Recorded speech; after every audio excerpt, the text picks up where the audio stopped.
नमस्कार विद्यार्थी मित्रांनो, वाईज ट्युटोरियल या माझ्या युट्यूब चॅनलमध्ये तुम्हा सगळ्यांचं पुन्हा एकदा खूप खूप स्वागत आहे. आज या व्हिडिओमध्ये आपण इयत्ता 8वी 8th स्टँडर्ड मध्ये जनरल सायन्स या सब्जेक्टमध्ये first chapter living world and classification of microbes याबद्दल माहिती घेणार आहोत. तर लिव्हिंग वर्ल्ड आपण याच्या आधीही शिकलेलो आहोत.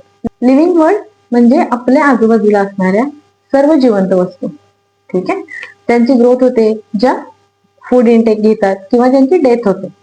सर्व अशी झाडं, प्राणी किंवा पक्षी किंवा सूक्ष्मजीव हे सगळ्यांचा समावेश जो आहे तो लिव्हिंग वर्ल्ड मध्ये होत असतो. आणि classification of a microbe, classification आपण बघितलेलं आहे. वर्गीकरण कसं केलं जातं किंवा सजीव सृष्टीचं वर्गीकरण कशा प्रकारे होतं आणि त्यातल्या त्यात मायक्रोबचं जे क्लासिफिकेशन आहे त्याच्यावरती आज आपण फोकस करणार आहोत. तर मायक्रोब म्हणजे सूक्ष्मजीव, असे जीव जे उघड्या डोळ्यांनी आपल्याला दिसत नाहीत त्यांना आपण सूक्ष्मजीव किंवा मायक्रोब असं म्हणतो. चला तर मग सुरुवात करूया. कॅन यू रिकॉल, तुम्ही आठवून पहा बरं. What is the hierarchy of a classification of a living organism. जे लिव्हिंग ऑर्गॅनिझम आहे किंवा जे सजीव आहेत त्यांच्या वर्गीकरणाचा पदानुक्रम काय आहे किंवा कसा आहे.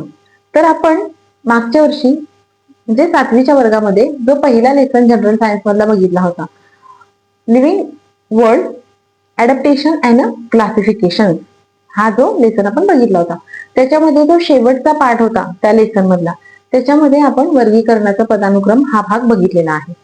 तर त्याच्यामध्ये कसं वर्गीकरण दाखवलंय सजीव सृष्टीचं, तर किंगडम पासून ते स्टार्ट होतं आणि त्याच्यामध्ये बरेचसे सबग्रुप खाली आहेत. तर किंगडम ॲनिमालिया आणि किंगडम प्लांटी आणि त्याच्यानंतर मग त्यांच्या स्पेसीज, जीनस किंवा फॅमिली हे सगळं इन्क्लूड केलेलं आहे. Who invented binomial system of nomenclature, हा पार्ट पण आपण त्याच्यामध्ये बघितलाय. बायनोमियल नॉमेनक्लेचर म्हणजे जे कोणतं सजीव आहे त्याला दोन नावं दिली जातात. दोन म्हणजे नाव एकच असतं पण ते दोन गोष्टींच्या आधारे दिलं जातं. त्यातलं पहिलं आहे त्या लिव्हिंग थिंगची स्पेसीस, तो कोणत्या स्पेसीस मधला आहे, आणि दुसरा आहे त्याचा जीनस. तर या दोन गोष्टींचा इन्क्लूड करून त्यांचं नॉमेनक्लेचर होतं. तर हे नॉमेनक्लेचर जे आहे ते कार्ल लिनियस यांनी इन्व्हेंट केलं आहे किंवा त्यांच्या बायनोमियल नॉमेनक्लेचर नुसार आपण लिव्हिंग थिंग्सना नावं देत असतो. Which level of hierarchy are considered while writing the name of binomial nomenclature. आता बायनोमियल नॉमेनक्लेचर लिहित असताना कोणत्या लेवल कन्सिडर केले जातात, तर जसं मी आता सांगितलं स्पेसीज आणि जीनस या दोन लेवल ज्या आहेत त्या कन्सिडर केल्या जातात. आपण बघूया पुढचा पाठ. Biodiversity and need of classification, जैवविविधता आणि वर्गीकरणाची गरज. वर्गीकरणाची गरज का भासली बघा. Last year we learn that all living organisms on earth have adapted according to their geographic region, food ingestion and defense etc. While adapting, many differences are observed in the organisms of the same species too. तर मागच्या इयत्तेमध्ये आपण बघितलेलं आहे की कोणताही सजीव कोणत्या भौगोलिक परिस्थितीमध्ये राहतो किंवा त्याचं फूड इंटेक काय आहे, ते कोणत्या प्रकारचं अन्न घेतात, ते आपला बचाव कसा करत असतात, त्यांचं बचावात्मक धोरण काय आहे, यानुसार बऱ्याचशा प्राण्यांमध्ये वेगळी वेगळी अडॅप्टेशन झालेली आपण बघितलेली आहे.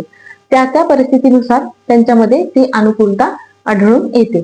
आपण हे सुद्धा बघितलंय की एकाच स्पेसिसचे किंवा एकाच प्रजातीचे जे प्राणी असतात ते सुद्धा वेगळी वेगळी लक्षणं किंवा डिफरंट कॅरेक्टरिस्टिक दाखवतात किंवा त्यांच्यामध्ये जे अडॅप्टेशन झालेले आहेत ते डिफरंट आहेत. फॉर एक्झाम्पल बघा, आपण कोल्हा या प्रजातीबद्दल बघूया. आपल्याकडे म्हणजे आपल्या भागामध्ये असणारा जो कोल्हा आहे, इंडियामध्ये म्हणा किंवा विषुववृत्तीय प्रदेशामध्ये असणारा जो कोल्हा आहे, तो जनरल आपल्या कोल्ह्यासारखा असतो, बरोबर. पण हे बर्फाळ प्रदेशामध्ये असणारा जो कोल्हा आहे त्याच्या अंगावरती फर असते किंवा त्याचा कलर व्हाईट असतो. म्हणजे हे त्या भागानुसार किंवा त्या जिओग्राफिकल रिजन नुसार त्याच्यामध्ये झालेलं अडॅप्टेशन आहे. म्हणजे एकाच प्रजातीच्या दोन प्राण्यांमध्ये सुद्धा किंवा दोन वनस्पतींमध्ये सुद्धा काय होत असतं, तर म्हणजे ते कुठे राहतात किंवा त्यांचं रिजन कोणतं आहे यानुसार वेगळे वेगळे अडॅप्टेशन आपल्याला दिसून येतात. According to 2001 According to 2011 census, around 87 million species of living organisms are found on the earth, including land and sea. तर 2011चे जे सेन्सस आहे, जनगणना आहे, त्यानुसार पृथ्वीवरती जमिनीवर आणि समुद्रात या दोन्ही ठिकाणी मिळून अस्तित्वात असणारे जवळपास 87 मिलियन इतके जीव आहेत. 87 मिलियन. 1 मिलियन म्हणजे 10 लाख. 87 मिलियन म्हणजे 870 लाख. ठीक आहे, तर इतके जीव अस्तित्वात आहेत. To study such a vast number, it was essential to divide them into groups. So group and subgroup were created considering the similarities and differences among the living organisms. आता हा खूप प्रचंड मोठा आकडा आहे. 87 मिलियन हा खूप मोठा आकडा आहे. इतक्या सगळ्या जीवांबद्दल किंवा इतक्या सगळ्या लिव्हिंग थिंग्स बद्दल माहिती करून घेणं हे अशक्य आहे किंवा त्यांची माहिती लक्षात ठेवणं हे अशक्य आहे. आणि म्हणून त्यांचं वर्गीकरण केलं गेलं. जसं मी तुम्हाला 7वीच्या एका व्हिडिओमध्ये पण एक्झाम्पल दिलं होतं. तुमच्याकडे एक कपाट आहे आणि तुमच्या सगळ्या वस्तू तुम्ही त्याच्यामध्ये कोंबून ठेवलेत. तुम्हाला ऐन वेळेला काहीच लक्षात येत नाही, पण ते तुम्ही जर ऑर्गनाइज करून किंवा डिवाइड करून व्यवस्थित ठेवलं असेल, एका ठिकाणी ट्राउझर, एका ठिकाणी शर्ट्स, टी शर्ट किंवा सॉक्स, रुमाल, ऍक्सेसरीज जे काही असेल ते, तर तुम्ही पर्टिक्युलर प्रत्येक गोष्ट तुमच्या लक्षात येते. बरोबर. वर्गीकरण सुद्धा तसंच आहे. इतक्या वास्ट नंबर जे प्राणी आहेत त्यांच्याबद्दल आपण सगळे इन्फॉर्मेशन ठेवू शकत नाही आणि म्हणून त्यांच्या काही सिमिलॅरिटीज किंवा त्यांचे काही डिफरन्सेस कन्सिडर करून त्यांना वेगवेगळ्या ग्रुप आणि सब ग्रुप मध्ये डिवाइड केलं गेलं. This process of dividing living organism into group and subgroup is called biological classification. तर ही जी प्रोसेस आहे ज्याच्यामध्ये ग्रुप आणि सब ग्रुप मध्ये सगळ्या प्राण्यांना डिवाइड केलं गेलंय त्याला बायोलॉजिकल क्लासिफिकेशन किंवा जैविक वर्गीकरण असं म्हटलं जातं. पुढे बघा, इन हिस्ट्री, शेजारी जो एक ब्लॉक दिलाय तुम्हाला छोटासा स्क्वेअर. इन हिस्ट्री, इतिहासामध्ये काय सांगतात ते, Carl Linnaeus in 1735 divided living world into 2 kingdoms, Vegetabilia and Animalia. तर 1735 मध्ये कार्ल लिनियस हे जे आहेत त्यांनी लिव्हिंग वर्ल्डला 2 किंगडम्स मध्ये डिवाइड केले. एक आहे तो व्हेजिटेबलिया आहे, म्हणजे तो वनस्पतींशी निगडीत आहे, आणि दुसरा आहे तो ॲनिमलिया आहे, म्हणजे अर्थात तो प्राण्यांशी निगडीत आहे. त्यानंतर Haeckel in 1866 considered 3 kingdoms, protista, plants and animals. त्यानंतर 1866 मध्ये हेकेल नावाचे जे सायंटिस्ट आहेत त्यांनी पुन्हा 3 किंगडम म्हणजे डिवाइड केलं, लिव्हिंग वर्ल्डला 3 किंगडम मध्ये डिवाइड केलं किंवा 3 किंगडम कन्सिडर केले. तर ते कोणते होते, प्रोटिस्टा आदिजीव, प्लांट झाडं आणि ॲनिमल्स म्हणजे प्राणी. In 1925 Chatton created 2 group, prokaryotes and युकॅरियोट्स.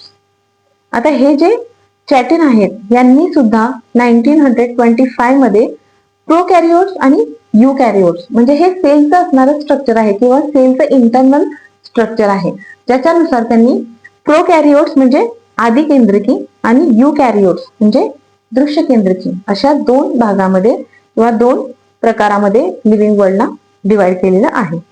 In 1938, Copeland divided living organisms into 4 kingdoms, Monera, Protista, plants आणि animals. पुन्हा आणखी त्याच्या पुढे 1938 मध्ये कोपलँड नावाचे जे सायंटिस्ट आहेत त्यांनी लिव्हिंग वर्ल्डला 4 किंगडम्स मध्ये डिवाइड केलं, ज्याच्यामध्ये पहिला मोनेरा आहे, त्यानंतर प्रोटिस्टा, प्लांट्स आणि ॲनिमल्स. म्हणजे अशा तऱ्हेनं ह्या लिव्हिंग वर्ल्ड जे आहे त्याच्याबद्दल अभ्यास करून वेगळे वेगळे तर्कवितर्क लावून त्यांना डिवाइड करण्याचे बरेचसे प्रयत्न झाले. आणि त्यानंतर मात्र रॉबर्ट हार्डिंग विटाकर 1920 to 1980 हा त्यांचा लाईफ ड्युरेशन आहे. Was an American ecologist. In 1969 he divided living organism into 5 groups. वरती आपण जे बघितले ज्यांनी वेगवेगळ्या प्रकारामध्ये लिव्हिंग वर्ल्डला डिवाइड करण्याचा प्रयत्न केला, त्याच्यानंतर हे जे रॉबर्ट विटाकर आहेत जे अमेरिकन इकोलॉजिस्ट होते. ठीक आहे, तर त्यांनी 1969 मध्ये लिव्हिंग ऑर्गॅनिझम जे आहेत त्यांना 5 वेगळ्या वेगळ्या ग्रुपमध्ये डिवाइड केलं. बघा, for this classification Whittaker considered following criteria. ह्या क्लासिफिकेशन साठी त्यांनी काही वेगळे वेगळे क्रायटेरिया सुद्धा वापरले आणि ते क्रायटेरिया काय आहेत. पहिला आहे कॉम्प्लेक्सिटी ऑफ सेल स्ट्रक्चर, म्हणजे कोणत्याही लिव्हिंग थिंग मधल्या सेल्स किती कॉम्प्लेक्स आहेत किंवा किती गुंतागुंतीच्या आहेत. प्रोकॅरियोटिक अँड युकॅरियोटिक ह्यानुसार त्यांनी दोन ग्रुप ठरवले. पहिला म्हणजे प्रोकॅरियोटिक आणि युकॅरियोटिक, जसं मी तुम्हाला म्हटलं आदी केंद्रकी आणि दृश्य केंद्रकी. त्यानंतर कॉम्प्लेक्सिटी ऑफ ऑर्गॅनिझम, सजीव किती गुंतागुंतीचे आहेत किंवा त्यांची गुंतागुंत किती आहे, कॉम्प्लेक्सिटी किती आहे. युनिसेल्युलर अँड मल्टीसेल्युलर म्हणजे एकपेशीय आणि अनेकपेशीय. एकपेशीय म्हणजे युनिसेल्युलर, अनेकपेशीय म्हणजे multicellular. Mode of nutrition, mode of nutrition म्हणजे ते स्वतःला न्यूट्रिशन कसं घेतात, त्यांचं फूड इंटेक कोणत्या पद्धतीचं आहे. त्यामध्ये त्यांनी कोणत्या गोष्टी कन्सिडर केल्या, प्लांट्स ऑटोट्रॉफिक फोटोसिंथेसिस. पहिला कन्सिडर केलेला घटक आहे ते म्हणजे प्लांट्स, झाडं. ऑटोट्रॉफिक म्हणजे स्वयंपोषी असणारे. आपल्याला पहिल्यापासून माहिती आहे की झाडांमध्ये त्यांच्या पानामध्ये क्लोरोप्लास्ट नावाचे कंटेंट असतो, जे वापरून झाडं जे आहेत ते स्वतःच अन्न स्वतः तयार करतात आणि म्हणून ते स्वयंपोषी आहेत. बरोबर. फोटोसिंथेसिसची प्रोसेस आपण शिकलेलो आहोत. Chloroplast, carbon dioxide, water, nutrients जे त्यांना जमिनीतून मिळालेली असतात, ह्या सगळ्यांचा वापर करून सूर्यप्रकाशाच्या मदतीने झाडं जे आहेत ते काय करतात तर स्वतःचं अन्न स्वतः तयार करत असतात. या प्रोसेसला आपण फोटोसिंथेसिस असं म्हणतो. दुसरं आहे फंगाय. ठीक आहे, म्हणजे बुरशी. तुम्ही सगळ्यांनी बुरशी बघितली असेल तर हे fungi. Saprophytic absorption from dead organism. तर ही जी बुरशी किंवा फंगाय आहे ते सुद्धा सॅप्रोफायटिक आहे, म्हणजे परपोषी आहे, स्वतःचं अन्न स्वतः तयार करत नाही. आणि ते कशावरून मिळवतं nutrition, absorption from dead organism. जे मृत ऑर्गॅनिझम्स असतात किंवा मृत सजीव असतात त्यांच्यातून ते आपलं न्यूट्रिशन ऍब्झॉर्ब करून घेतात. आणि थर्ड आहे ऍनिमल्स. तिसरा जो मुद्दा आहे किंवा तिसरा घटक आहे तो ऍनिमल्स. Heterotrophic and इंजेस्टिव्ह. ते काय करत असतात तर हेटेरोट्रॉफिक आहेत, म्हणजे ऍनिमल सुद्धा परपोषी आहेत. प्राणी स्वतःचं अन्न स्वतः बनवत नाही, ते परपोषी आहेत, अन्नासाठी दुसऱ्यावरती डिपेंडंट असतात आणि भक्षण करतात दुसऱ्याकडून अन्न मिळवून आणि जिवंत राहतात. पुढचा मुद्दा आहे लाईफस्टाईल. त्यांची जीवनशैली किंवा जीवन पद्धत कशी आहे. प्लांट्स प्रोड्युसर, ॲनिमल्स कंझ्युमर आणि फंगाय डिकम्पोजर. आता हे 3 मुद्दे पण लक्षात घ्या. प्लांट्स जे आहेत ते प्रोड्युसर म्हटले गेलेत कारण या जीवसृष्टीमध्ये जे काही अन्न मिळतं ते फक्त प्लांट्स मुळे मिळतं. प्लांट्स जे आहेत ते अन्न तयार करू शकतात सूर्यप्रकाश, कार्बन डायऑक्साईड आणि पाण्याचा वापर करून. ॲनिमल्स जे आहेत ते कंझ्युमर आहेत, म्हणजे दुसऱ्यांनी तयार केलेलं अन्न ते खातात. काही ॲनिमल्स आहेत जे डायरेक्टली प्रोड्युसर्स म्हणजे झाडांवरती अवलंबून असतात, तर काही ॲनिमल्स जे आहेत ते दुसऱ्या ॲनिमल्सला मारून खातात. आणि थर्ड आहे फंगाय, बुरशी, जी काय करत असते तर डिकम्पोजर आहे, म्हणजे जे कुजणारे पदार्थ आहेत, डिकेइंग असणारे किंवा जे मृत अवशेष आहेत, मृत पदार्थ आहेत, झाडं किंवा वनस्पती किंवा प्राणी, तर त्यांच्यापासून न्यूट्रिशन घेऊन ते स्वतःचं पोषण करत असतात. म्हणजे प्रोड्युसर, कंझ्युमर्स आणि डिकम्पोजर्स हे घटक सुद्धा त्यांनी लक्षात घेतलेले आहेत. आणि त्यानंतर आहे phylogenetic relationship. Prokaryote to eukaryote, unicellular to multicellular. आणि हा जो मुद्दा आहे phylogenetic relationship,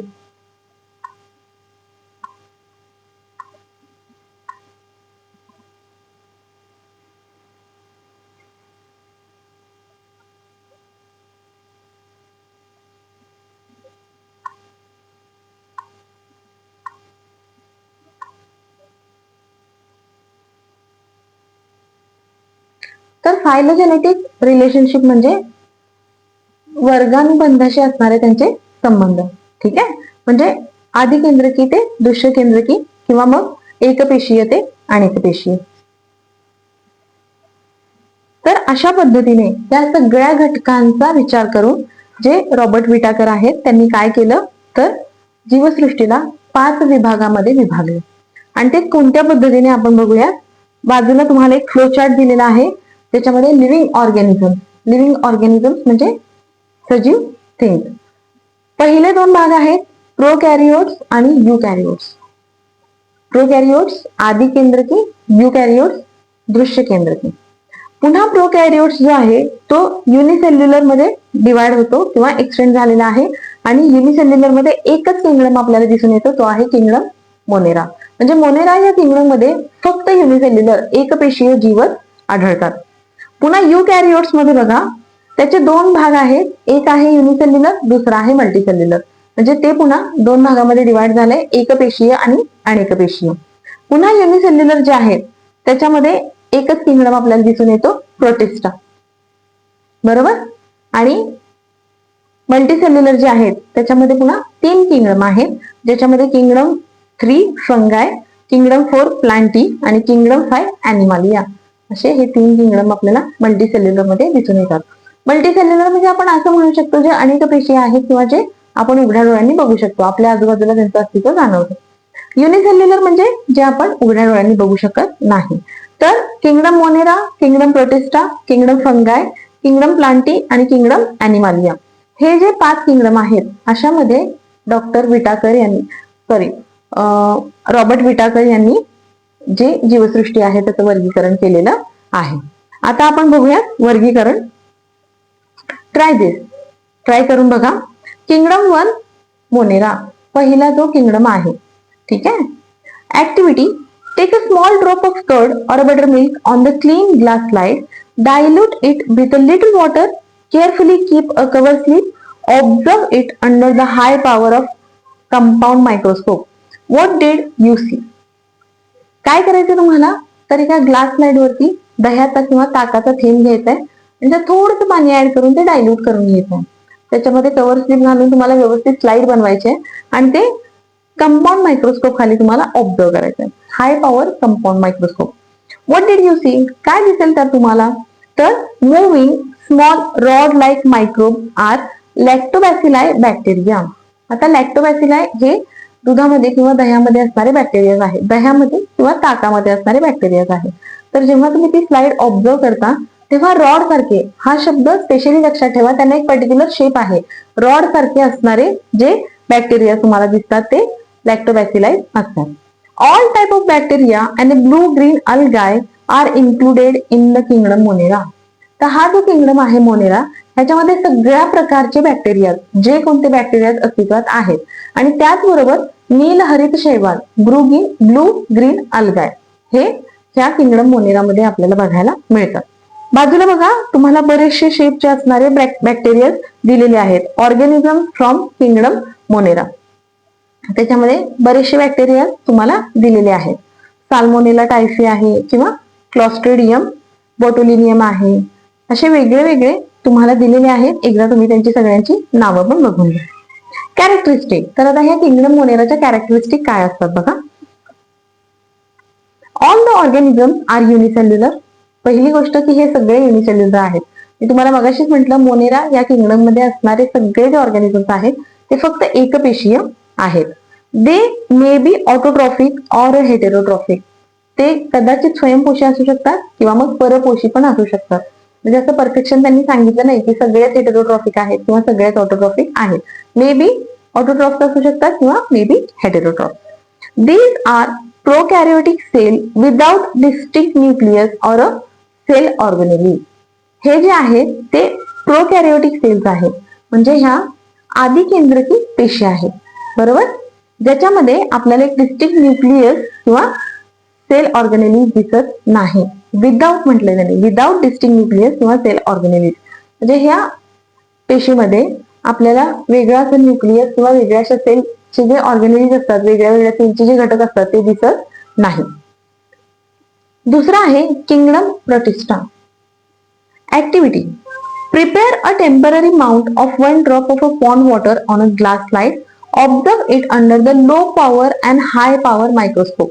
You will find some motile microbes with irregular shape. These are amoeba. ठीक आहे. एक असेल तर आपण त्याला अमिबा म्हणतो, जास्त असेल तर त्याच्या पुढे फक्त ई येतं. अमिबी त्याचं प्लुरल आहे असं आपण म्हणतो. तर आपल्याला परत एक स्लाइड बनवायची आहे ज्याच्यामध्ये आपण पॉन्ड मधलं किंवा डबक्यातलं पाणी घेतोय. ते व्यवस्थित घेऊन त्याच्यावरती कव्हर स्लिप घालून आपण स्लाइड बनवून ती सिंपल मायक्रोस्कोप आणि लो पॉवर मायक्रोस्कोप आणि हाय पॉवर मायक्रोस्कोप दोन्हीच्या अंडर ऑब्झर्व करायचे आहे. तर त्याच्यामध्ये हलणारे, म्हणजे सतत हलत असणारे पण इरेग्युलर शेप असणारे, त्यांचा कोणताही पर्टिक्युलर शेप नाही, असे काही जीव दिसतात हे जे आहेत ते अमिबा आहेत. अमिबा हा एकपेशीय सजीव आहे. Characteristic. Protista are single celled organism with well defined nucleus enclosed in a nuclear membrane. तर प्रोटिस्टामध्ये असणारे जे काही सजीव आहेत किंवा जे काही मायक्रोब्स आहेत ते युनिसेल्युलर आहेत, सिंगल सेल्ड आहेत, पण त्याच्यामध्ये व्यवस्थित तयार झालेलं न्यूक्लियर आणि न्यूक्लियर मेम्ब्रेन आहे. न्यूक्लियर मेम्ब्रेनच्या आतमध्ये एक वेल डिफाइंड न्यूक्लियस आपल्याला दिसून येतं. They have pseudopodia or hair like a cilia or whip like a flagella for a locomotion. त्यांच्यामध्ये हालचालीसाठी, लोकोमोशन म्हणजे हालचाल, तर त्यांच्यामध्ये हालचालीसाठी सुडोपोडिया किंवा सिलियास किंवा फ्लॅजेला सारखे अवयव असतात. Autotrophs for example Euglena, Volvox contain chloroplast. आता ह्याच्यामध्ये पण दोन्ही प्रकार आपल्याला दिसून येतात. एक आहे ऑटोट्रॉफ्स, दुसरा आहे हेटेरोट्रॉफ्स. तर युग्लिना किंवा वॉल्वॉक्स हे जे आहेत त्यांच्यामध्ये क्लोरोप्लास्ट असतं, म्हणजे हरित लवक असल्यामुळे ते स्वतःचं अन्न स्वतः तयार करू शकतात. आणि हेटेरोट्रॉफ्स मध्ये आहेत अमिबा किंवा मग पॅरामेशियम. अमिबा आणि पॅरामेशियम हे जे आहेत ते हेटेरोट्रॉफ्स आहेत, परजीवी आहेत, म्हणजे दुसरीकडून ते अन्नग्रहण करतात. तर ह्याचे पण काही एक्झाम्पल तुम्हाला दिलेले आहेत. वॉल्वॉक्स आणि युग्लिना जे आहेत त्याच्यामध्ये तुम्हाला ग्रीन कलरचं शेडिंग दिसतंय, म्हणजे त्याच्यामध्ये क्लोरोप्लास्ट प्रेझेंट आहे. पॅरामेशियम आणि अमिबा. आता पॅरामेशियमचा पण एक पर्टिक्युलर शेप तुम्हाला दाखवलेला आहे.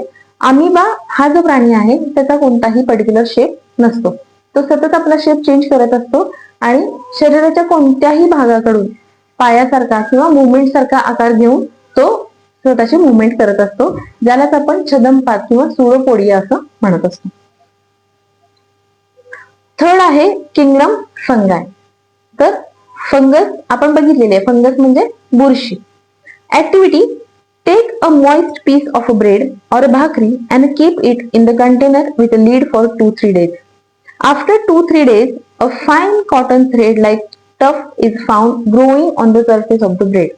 Prepare a temporary mount of few threads from this culture and observe it under the microscope.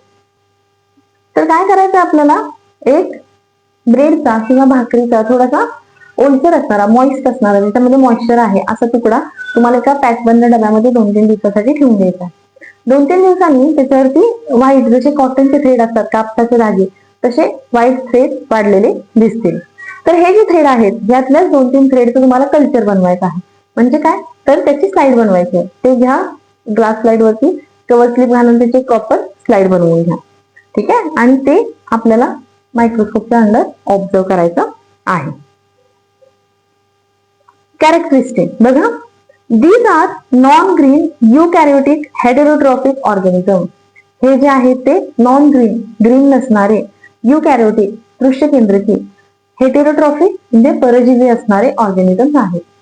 ठीक आहे, जे व्हाईट कलरचे आहेत, ज्याच्यामध्ये क्लोरोप्लास्ट नाहीये, ते दृश्यकेंद्रके आहेत आणि हेटेरोट्रॉफिक म्हणजे परजीवी आहेत.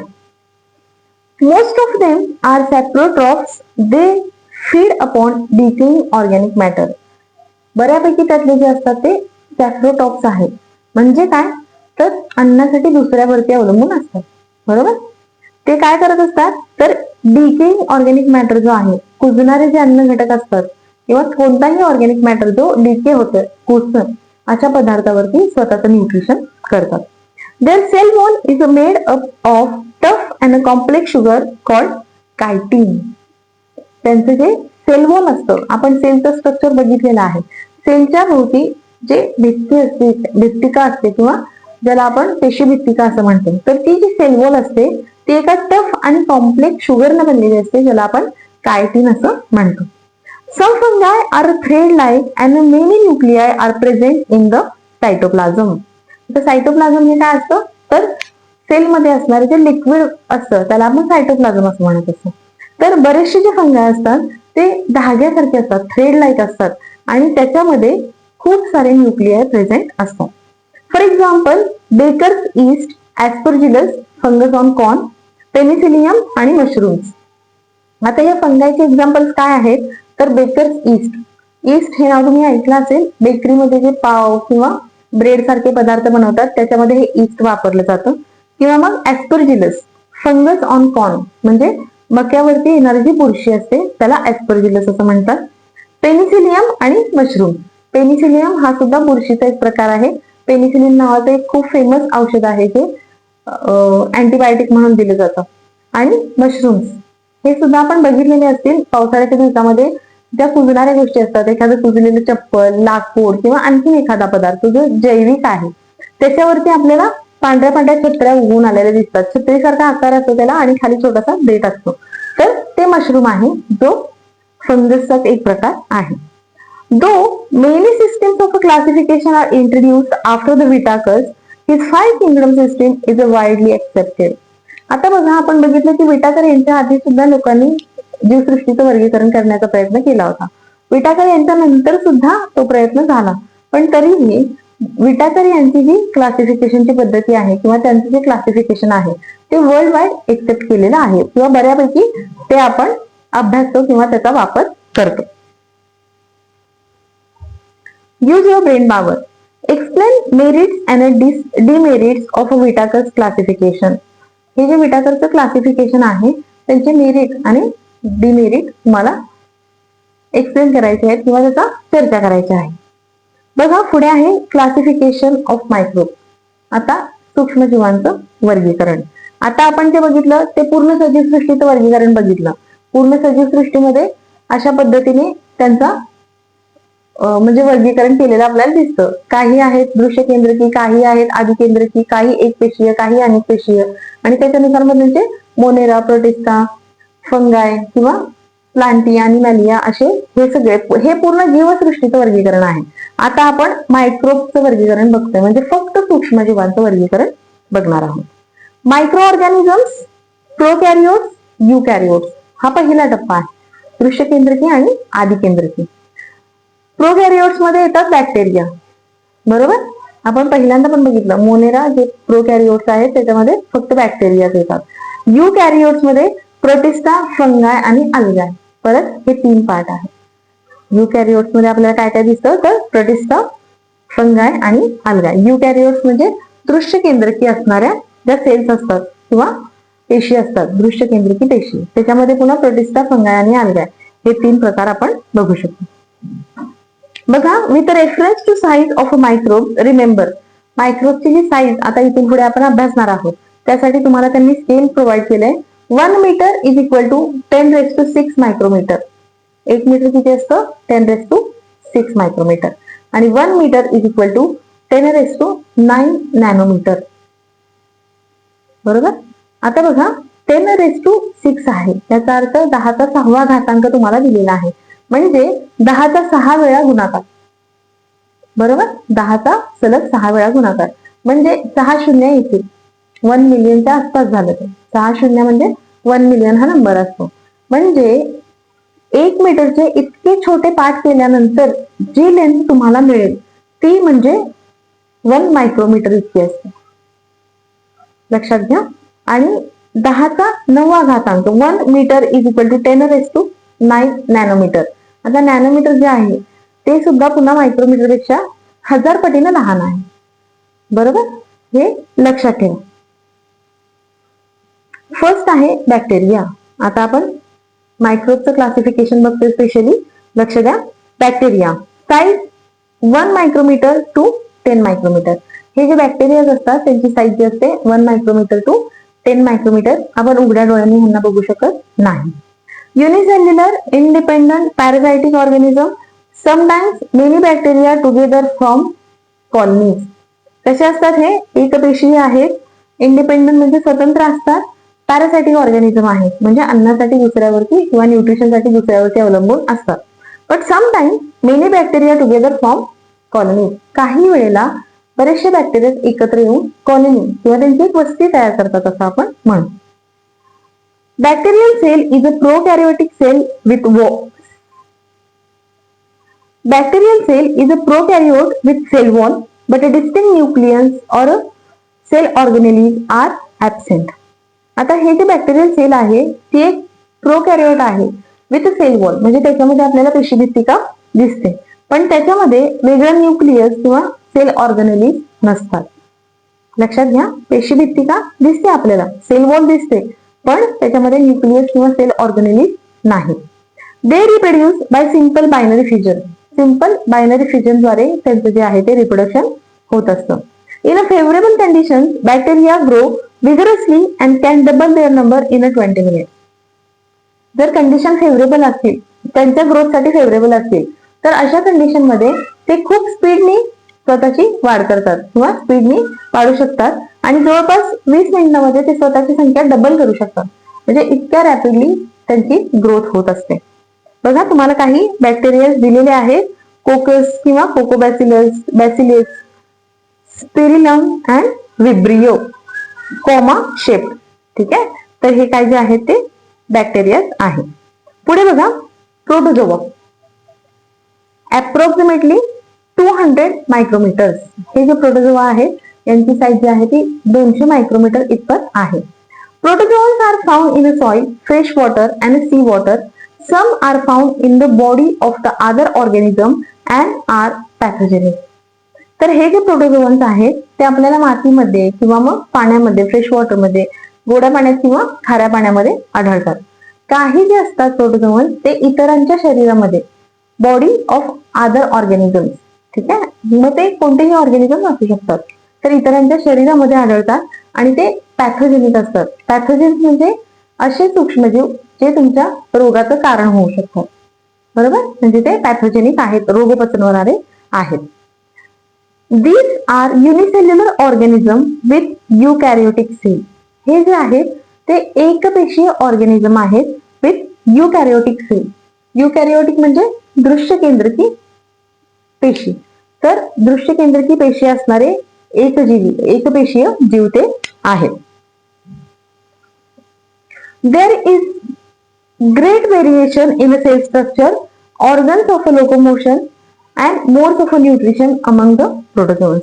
हे जे प्रोटोझोआज आहेत त्यांच्या सेल स्ट्रक्चर मध्ये किंवा लोकोमोशन साठी त्यांच्यामध्ये जे ऑर्गन आहेत, म्हणजे हालचालीसाठी त्यांच्यामध्ये जे अवयव आहेत, त्याचबरोबर मोड ऑफ न्यूट्रिशन आहे, त्यांचं न्यूट्रिशन कशा पद्धतीने होतं, ह्याच्यामध्ये आपल्याला बरंचसं व्हेरिएशन दिसून येतं, म्हणजे वेगळे वेगळे प्रकार दिसून येतात. These organisms reproduce by simple cell division. सेलचं डिव्हिजन होतं आणि त्यातून दुसरी सेल तयार होते. अशा पद्धतीने त्यांचं रिप्रोडक्शन होत असतं. For example, amoeba paramecium free living in a dirty water. Amoeba paramecium सारखे जे प्रोटोझोअन्स आहेत ते एखाद्या घाणीच्या पाण्यामध्ये, गटराचं पाणी, डबक्याचं पाणी असतं त्याच्यामध्ये फ्री लाईफ असतात, free living in a dirty water. Entamoeba histolytica causes amoebiasis. ठीक आहे, तर एंडामिबा हिस्टोलायटिका हा जो आहे प्रोटोझोआ किंवा प्रोटोझोअन आहे, त्याच्यामुळे अमिबायसिस हा जो रोग आहे तो जडतो किंवा हे त्याचं कारण आहे. Plasmodium vivax causes malaria. Plasmodium vivax हा जो आहे प्रोटोझोआ त्याच्यामुळे आपल्याला मलेरियाची लागण होते. आणि युग्लिना ऑटोट्रॉफिक. युग्लिना हा जो आहे कदाचित त्याच्यामध्ये क्लोरोप्लास्ट असेल, त्यामुळे तो ऑटोट्रॉफिक आहे, स्वतःच अन्न स्वतः तयार करतो. थर्ड पार्ट आहे फंगाय. आता फंगस म्हणजे आपण बघितलं मगाशी, फंगस म्हणजे बुरशी. कोणत्याही कुजणाऱ्या पिष्टमय पदार्थावरती जो व्हाईट कलरचा कापसासारखा जी ग्रोथ आपल्याला दिसून येते त्याला आपण बुरशी किंवा फंगाय असं म्हणतो. Size approximately 10 micrometre to 100 micrometre. याची जी साईज आहे ती 10 ते 100 मायक्रोमीटरच्या दरम्यान असते. These are found on a decaying organic matter and the dead bodies of plants and animals. हे जे फंगस आहे ते डिकेइंग ऑर्गॅनिक मॅटर, सडणारे कुजणारे जे जैविक पदार्थ आहेत, त्याचबरोबर प्लांट्स आणि अॅनिमल्स, जे डेड बॉडीज आहेत प्लांट्स आणि अॅनिमल्सच्या, त्याच्यावरती आपल्याला आढळतात. These are eukaryotic organisms. Some are unicellular and others are visible with naked eyes. तर हे जे आहेत हे युकॅरियोटिक ऑर्गॅनिझम्स आहेत. युकॅरियोटिक म्हणजे दृश्य केंद्रकी. बरोबर, तर हे दृश्य केंद्रकी ऑर्गॅनिझम्स आहेत आणि ते कधी कधी युनिसेल्युलर असतात, म्हणजे एकपेशीय असतात, किंवा मग ते विजिबल विथ नेकेड आईज म्हणजे मल्टीसेल्युलर असतात, ज्यांना आपण आपल्या डोळ्यांनी बघू शकतो. Saprotrophic absorb their food from decaying organic matter. ते परपोषी आहेत, कुजणाऱ्या अन्न घटकापासून किंवा कुजणाऱ्या जैविक पदार्थापासून ते आपलं अन्न मिळवतात. They reproduce sexually and asexually by cell division or by budding. तर सेक्शुअली आणि असेक्शुअली अशा दोन्ही पद्धतीने त्यांच्यामध्ये लैंगिक प्रजनन आणि अलैंगिक प्रजनन असं दोन्ही पद्धतीने त्यांच्यामध्ये रिप्रोडक्शन होतं. तर कोणत्या पद्धतीने होतं तर सेल डिव्हिजन. पहिल्या प्रकारामध्ये सेलचं डिव्हिजन होतं आणि दोन वेगळ्या सेल जन्माला येतात किंवा मग बाय बडिंग. तर बर्ड सारखी ग्रोथ होऊन त्याच्यापासून ते वेगळे होतात किंवा मग वेगळी ग्रोथ, वेगळा धागा त्यापासून तयार होतो. बेकर्स ईस्ट, कॅन्डिडा आणि मशरूम. तर ह्याच्यामध्ये काय काय येतं? बेकर्स ईस्ट जे ईस्ट बेकरीमध्ये वापरलं जातं, कॅन्डिडा आणि मशरूम हे फंगसचे किंवा फंगाईचे काही उदाहरणं आहेत. त्यानंतर आहे अल्गाय. अल्गाय म्हणजे शैवाल. पाण्यासारख्या ठिकाणी खूप पाऊस पडून गेल्यानंतर ओल्या भिंतीवरती किंवा कुजलेल्या लाकडांवरती जिथे पाणी आहे अशा ठिकाणी आपल्याला ग्रीन ग्रीन ग्रोथ दिसत असते बघा, ते शैवाल असतं. त्याला आपण अल्गाय किंवा अल्गी असं म्हणतो. Size approximately 10 micrometre to 100 micrometre. त्याची साईज जी आहे ती 10 ते 100 मायक्रोमीटरच्या दरम्यान असते. They are aquatic. ते पाण्यामध्ये वाढतात 100%. Eukaryotic unicellular autotrophic organism. ते युकॅरियोटिक आहेत म्हणजे दृश्य केंद्रकी पेशी आहेत. युनिसेल्युलर म्हणजे एकपेशी आहेत आणि ऑटोट्रॉफिक ऑर्गॅनिझम आहे म्हणजे स्वतःच अन्न स्वतः तयार करतात. जसं मी तुम्हाला म्हणाले अल्गाय हे ग्रीन कलरचे असतात. शैवाळ आपण सगळ्यांनी बघितलं असेल ते हिरव्या रंगाचं असतं, त्याच्यामध्ये क्लोरोप्लास्ट असतात आणि त्यामुळे ते ऑटोट्रॉफिक आहेत, स्वतःच अन्न स्वतः तयार करतात. Photosynthesis is carried out with the help of a chloroplast present in the cell. सेलमध्ये प्रेझेंट असणारा जो क्लोरोप्लास्ट आहे हा घटकापासून फोटोसिंथेसिस केला जातो किंवा फोटोसिंथेसिस कॅरीड आउट होत असतो. For example chlorella, chlamydomonas. तर हे दोन जे आहेत ते अल्गायचे एक्झाम्पल आहेत. Very few species of algae are unicellular. Most of them are multicellular and visible with naked eyes. तर हे जे अल्गाय किंवा शेवाळ आहे त्याच्या खूप अगदी काही प्रजाती असतात ज्या युनिसेल्युलर म्हणजे एकपेशीय आहेत. बाकीच्या सगळ्या आहेत त्या मल्टीसेल्युलर आहेत आणि आपण उघड्या डोळ्यांनी बघू शकतो. आणि पाचवा प्रकार आहे व्हायरसेस. व्हायरस आपण ऐकतो व्हायरल इन्फेक्शन, व्हायरसमुळे झालेलं इन्फेक्शन. आपल्याला बऱ्यापैकी व्हायरस ऐकण्यात आहे. Size approximately 10 nanometre to 100 nanometre. आता हे जे व्हायरस आहे याची साईज बाकीचे जे आपण मायक्रोस बघितले त्याच्यापेक्षा अत्यंत कमी आहे. म्हणजे बाकीचे आपण जे बघितले ते मायक्रोमीटर्स मध्ये होते, व्हायरस याची साईज फक्त नॅनोमीटर्स मध्ये आहे. Generally, viruses are not considered as a living organism or they are said to be organisms at the age of living and non-living. They are studied under microbiology. आता हे जे व्हायरसेस आहेत त्यांना living organism consider केलं जात नाही किंवा मग त्यांना लिव्हिंग आणि नॉन लिव्हिंग यांच्या एज वरती कन्सिडर केलं जातं. का ते आपण बघूया. त्यांचा जो अभ्यास आहे तो मायक्रोबायोलॉजी मध्ये होतो. Viruses are extremely minute, that is they are 10 to 100 times smaller than a bacteria and can be seen only with electron microscope. तर हे जे व्हायरसेस आहेत हे अतिशय सूक्ष्म असतात म्हणजे जे बॅक्टेरिया आहेत त्यांच्यापेक्षा 10 ते 100 पटीने लहान आणि आपण फक्त इलेक्ट्रॉन मायक्रोस्कोप वापरूनच त्यांना बघू शकतो. कंपाऊंड मायक्रोस्कोप वापरून आपण त्यांना बघू शकत नाही. फक्त हाय पॉवर इलेक्ट्रॉन मायक्रोस्कोप वापरून आपण त्यांचा अभ्यास करू शकतो. They are found in the form of an independent particle. Virus is a long molecule of a DNA, deoxyribonucleic acid or RNA, ribonucleic acid covered by a protein coat. तर हे जे viruses आहेत ते इंडिपेंडंट पार्टिकल असतात बरोबर, आणि हे जे आहेत ते डीएनए किंवा आरएनए चे मॉलिक्युल्स आहेत जे प्रोटीन कोटेड आहेत, covered by a protein coat. म्हणजे ह्याच्यामध्ये बाकी कोणतंही ऑर्गेनेली कोणतंही भाग आपल्याला दिसत नाही. हे फक्त long molecule of DNA RNA covered by protein coat. Protein कोटनी कव्हर असणारे डीएनए किंवा आरएनए चे लॉंग मॉलिक्युल ते आहेत. Viruses survive only in a living plant or animal cell and produce their own proteins with the help of host cell and create their numerous replica. Then they destroy the host cell and become free. These free viruses again infect the new cell. आता हे virus काय करत असतात तर एखादी host sale जी आहे ती शोधतात. म्हणजे अशी एखादी सेल ज्याच्या आधाराने ते राहू शकतील. तिथे राहून त्यांचाच वापर करून ते प्रोटीन तयार करतात. बरोबर, ते प्रोटीन तयार करतात आणि क्रिएट देअर न्यूमरस रिप्लिका, म्हणजे स्वतःच्या रिप्लिका किंवा स्वतःचे बरेचसे स्वतःसारखीच व्हायरसेस तयार करतात, असं आपण म्हणू. स्वतःच्या खूप साऱ्या रेप्लिका तयार करतात. त्यानंतर ती जी होस्ट सेल आहे त्याला ते डिस्ट्रॉय करतात आणि फ्री होतात आणि पुन्हा दुसऱ्या होस्ट सेलला आणखी ते इन्फेक्ट करतात. अशा तऱ्हेनं त्यांचं जे काम आहे ते चालत असतं. Viruses cause many diseases to plant and animals. तर हे जे व्हायरसेस आहेत ते प्लांट्स आणि अॅनिमल्स ह्यांच्यामध्ये बऱ्याच रोगांसाठी कारणीभूत आहेत. आपण सगळ्यांनी सुद्धा व्हायरल इन्फेक्शन बघितलेलं आहे, कोरोना व्हायरस बद्दल ऐकलेलं आहे. तर हे जे व्हायरस आहेत ऍक्च्युली ते लिव्हिंग ऑर्गॅनिझम कन्सिडरच करत नाही किंवा ते लिव्हिंग ऑर्गॅनिझमचे कॅरेक्टरिस्टिक दाखवत नाही. पण जेव्हा त्यांना एखादी होस्ट सेल मिळते तेव्हा मात्र ते स्वतःचं प्रजनन सुरू ठेवतात, स्वतःची संख्या वाढवतात आणि मग त्या होस्ट सेलला डिस्ट्रॉय करतात आणि दुसऱ्यावरती अटॅक करत असतात. तर अशा पद्धतीनं आपण क्लासिफिकेशन ऑफ मायक्रोब हा पार्ट जवळपास कव्हर केलेला आहे. तुम्हाला इथे टोमॅटो विल्ट व्हायरस म्हणून एक चित्र दिलेलं आहे छोटस. टोमॅटोवरती विल्ट हा जो रोग असतो तो या व्हायरसमुळे होत असतो. डू यू नो, तुम्हाला माहित आहे का, human polio virus, influenza virus, HIV AIDS virus etcetera, cattle picorna virus, plants tomato wilt virus, tobacco mosaic virus etcetera, bacteria bacteriophage viruses attack bacteria. तर हे सगळे लिव्हिंग ऑर्गॅनिझम्स मध्ये होणारे काही आजार आहेत जे व्हायरसेसमुळे होतात.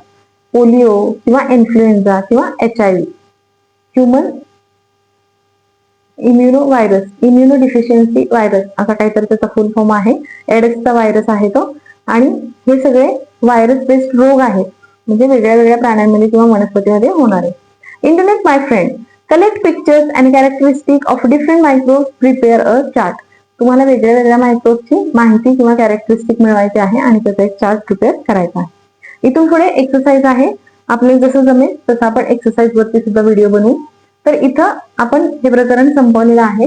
तुम्ही हा व्हिडिओ नक्की बघा, तुमच्या फ्रेंड्स मध्ये शेअर करा, माझ्या व्हिडिओला लाईक करा, चॅनलला सबस्क्राईब करा आणि आपण भेटूयात पुढच्या व्हिडिओमध्ये. तोपर्यंत धन्यवाद.